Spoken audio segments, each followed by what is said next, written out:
आर्यन, मैं तुम्हारे बिना बिल्कुल नहीं जी सकती हूँ।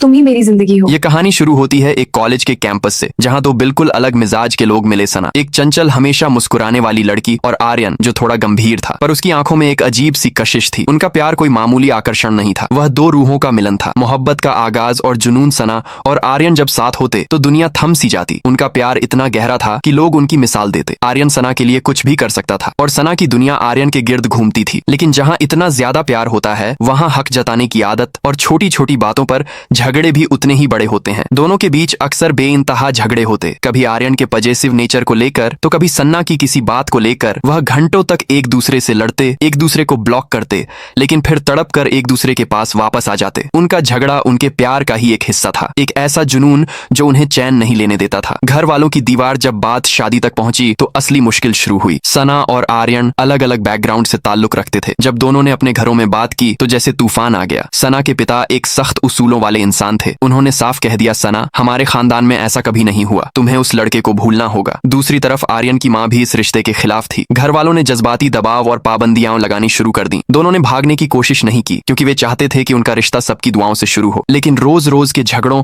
और घर के दबाव ने उनके बीच की दूरी बढ़ा दी। एक दिन एक बड़े झगड़े और घर वालों के जबरदस्त दबाव में आकर दोनों ने फैसला किया कि वे एक दूसरे से अलग हो जाएंगे। उन्होंने सोचा शायद यही रास्ता सही है। जुदाई और दर्द का दौर। जुदाई का पहला महीना तो गुस्से में निकल गया, लेकिन असली तकलीफ तब शुरू हुई जब सन्नाटा छाया। सना, जो हमेशा हंसती खेलती थी, धीरे धीरे खामोश होने लगी। आर्यन के बिना उसकी जिंदगी का हर रंग फीका पड़ गया। वक्त गुजरा, लेकिन सना की हालत बिगड़ने लगी। उसे रात को नींद आना बंद हो गई। छोटी छोटी बातों पर उसके हाथ कांपने लगते और सांस फूलने लगती। डॉक्टरों ने बताया कि सना सीवियर एंजाइटी डिसऑर्डर का शिकार हो गई है। उसका दिमाग आर्यन की जुदाई को कबूल ही नहीं कर पा रहा था। वह रात भर जागती, आर्यन के पुराने मैसेज पढ़ती और रोती रहती। कभी कभी उसे पैनिक अटैक्स आते, जहां उसे लगता कि उसका दम घुट रहा है। उसने खाना पीना छोड़ दिया था। उसके घर वाले उसकी यह हालत देखकर टूट गए थे। वह बेटी जो घर की रौनक थी, आज एक जिंदा लाश बन गई थी। आर्यन की तड़प। उधर आर्यन भी कोई खुश नहीं था। वह काम में खुद को मसरूफ रखने की कोशिश करता, लेकिन हर लम्हा उसे सन्ना की याद आती। जब उसे पता चला कि सन्ना की हालत बहुत खराब है